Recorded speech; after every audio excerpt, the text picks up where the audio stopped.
Audio Jungle.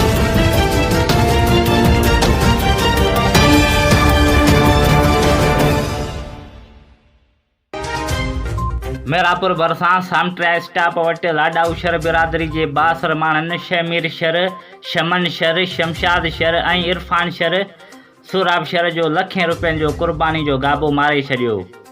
घोटकीअ में फ़नकार हिकिड़े शाइर जी शाइरी ॿिए शाइर जे नाले ते ॻाए छॾी, जॾहिं त पहिरें शाइर खां बि पेमेंट वठी वियो हो। मेरापुर में शहीद अज़ीज़ मेमण जे क़ातिलनि ख़िलाफ़ थाणे अॻियां सवें सहाफ़ी धरणो हणी वेही रहिया। मोरो नए मालपीड़ी भरिसां ट्रैक्टर जो मोटरसाइकिल सवार खे टक्कर, नौजवान थॾे ते फ़ौत। लाश खे ज़रूरी कार्रवाई लाइ मोरो इस्पताल मुंतक़िल कयो वियो। ऐं राणीपुर में 2 महीना अॻु गुम थियल नींगर जे वारसनि जो एहतजाजी मुज़ाहिरो।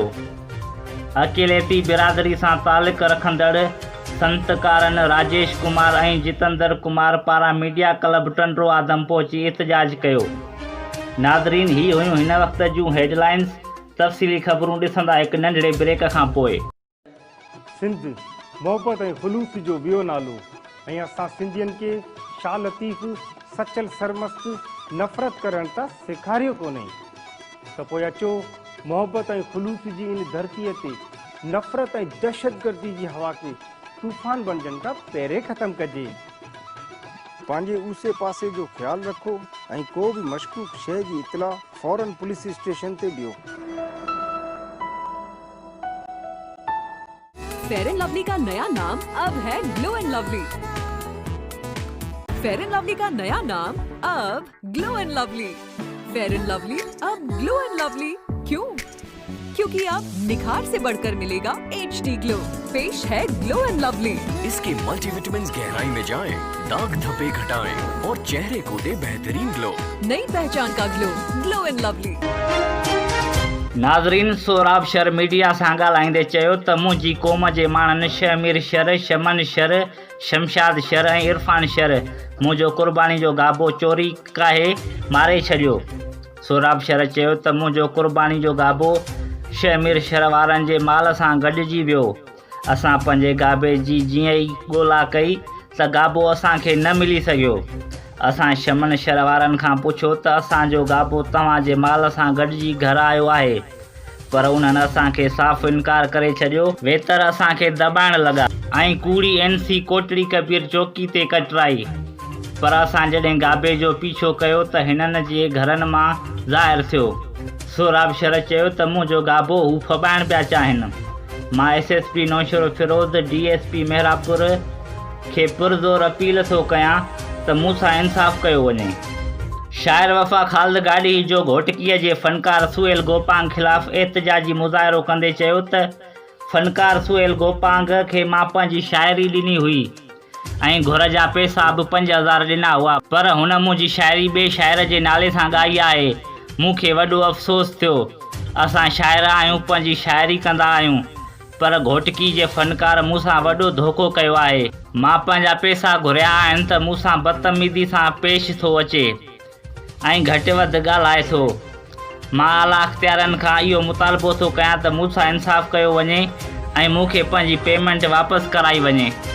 मेरापुर में शहीद सहाफ़ी अज़ीज़ मेमण जे मुख्य क़ातिल ऐं मास्टर माइंड मुश्ताक सहतो जी गिरफ़्तारीअ लाइ सिंध सहाफ़ी वेलफेयर तरफ़ां शहीद सहाफ़ी अज़ीज़ मेमण जे घर खां मरकज़ी अॻवाननि ज़फ़र तगड़, बचल हिंगोरो, अख्तर चांडियो, गुलाम हुसैन चांग, निसार अंसारी, मुख्तियार सहतो, अली हसन ख़ासकिली, इख़लाक़ जोखियो, अतर जोखियो, इक़बाल गाॾी, शरीफ़ सूमरो, जब्बार मलाह ऐं ॿियनि सवें सहाफ़ियुनि जी अॻवानी में मेरापुर थाणे जे अॻियां सख़्तु एहतजाजी मुज़ाहिरो करे केतिरा ई कलाक धरणो हयो वियो। उन मौक़े ते ख़िताब कंदे अॻवाननि चयो त 8 महीना गुज़री वञण जे बावजूदु पुलिस मुख्य क़ातिल मुश्ताक सहतो खे गिरफ़्तार करे न सघी आहे, जेका पुलिस जी नाअहली आहे। हिननि वधीक चयो त इंतिज़ामिया संजीदा नाहे, उहा क़ातिलनि खे बचाइण थी चाहे, छाकाणि जो शहीद सहाफ़ी अज़ीज़ मेमण जे क़त्ल में ॻुझा हथ मलूस आहिनि। हिननि वधीक चयो त जेसीं ताईं शहीद सहाफ़ी अज़ीज़ मेमण जे क़त्ल जो मास्टर माइंड गिरफ़्तार न थींदो, तेसीं ताईं असांजो एहतजाज जारी रहंदो। मोरो ट्रैक्टर जे टक्कर में फ़ौत थींदड़ नौजवान जी सुञाणप मनहड़ो वासी मोहसन वलद अब्दुल जब्बार भट्टी तौरु थी आहे, जंहिंजे वारसनि खे इतला ॾिनी वई आहे ऐं उहे इस्पताल पहुता आहिनि। ॿिए पासे ट्रैक्टर जो ड्राइवर गिरफ़्तार।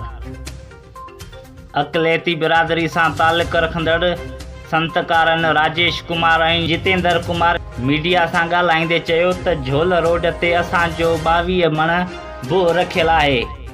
भू रखण लाइ असां वॾेरे बशीर माकोराणी खां 10 सालनि लाइ ज़मीन मक़ादे ते वरिती हुई। गुज़िरियल काफ़ी ॾींहंनि खां कुझु माण्हू असांखे भते जो मुतालबो करे रहिया हुआ। भतो न ॾियण ते उन्हनि असांजो भू ज़बरदस्ती खणणु शुरू करे छॾियो। उन्हनि चयो त नसरुल्ला डेरो ऐं ॿिया ज़बरदस्ती भूअ जूं ट्रकूं भराए रहिया आहिनि। उन्हनि चयो त असां टंडो आदम बी सेक्शन थाणे ते दरख़्वास्त बि ॾिनी आहे, पर पुलिस को बि एक्शन नथी खणे। उन्हनि चयो त असां सूबाई वज़ीर फराज़ डेरो खे गुज़ारिश था करियूं त हू पंहिंजी बिरादरी जे माण्हुनि खां असांखे तहफ़ुज़ ॾियारे। उन्हनि MNA रोशन जुणे जो सेनेटर मलक इमामुद्दीन शौकीन खां बि मुतालबो कयो त अक़लियत बिरादरीअ सां थींदड़ ज़्यादतियुनि जो नोटिस वठनि ऐं खेनि तहफ़ुज़ ॾियारनि। मज़ीद ख़बरनि ऐं अपडेट्स लाइ ॾिसंदा रहो अवामी टाइम न्यूज़।